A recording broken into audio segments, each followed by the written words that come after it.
एक बार की बात है, किसी शहर में एक लड़का रहता था। वह बहुत ही कम पढ़ा लिखा था, तो उसे कोई अच्छी जॉब भी नहीं मिल पा रही थी। एक बार वह इंटरव्यू के लिए एक ऑफिस में गया और वहाँ काम था ऑफिस की साफ सफाई का। इंटरव्यू के बाद उसे 1-2 काम करने को कहा गया। लड़का गरीब था और उसे नौकरी की ज़रूरत थी, तो उसने बड़े लगन से सारे काम किए जो भी उससे बोले गए थे। लड़के का काम देखने के बाद मालिक ने कहा, मुझे तुम्हारा काम बहुत पसंद आया और मैं तुम्हें इस नौकरी के लिए रखता हूँ। तुम अपना ईमेल आईडी दे दो, मैं तुम्हें ज्वाइनिंग लेटर भेज दूँगा।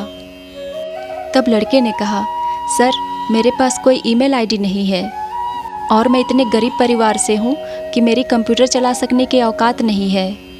तब उसके बॉस ने कहा, हम तुम्हें इस नौकरी पर नहीं रख सकते क्योंकि हम ईमेल से ही ज्वाइनिंग करवाते हैं। यह सुनकर लड़का निराश होकर वहाँ से निकल गया।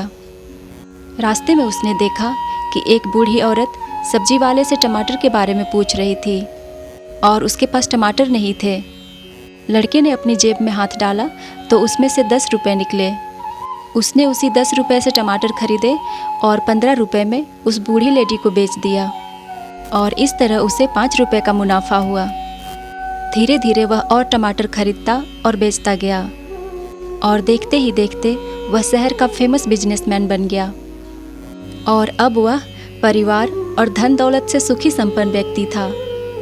एक दिन एक बीमा एजेंट कुछ फॉर्म भरवाने के लिए उसके पास आया। जब उससे ईमेल आईडी के बारे में पूछा गया तो बिजनेसमैन ने कहा कि मेरे पास कोई ईमेल आईडी नहीं है। तब बीमा एजेंट ने कहा, अगर आपके पास ईमेल आईडी होता तो पता है आज आप कहाँ होते?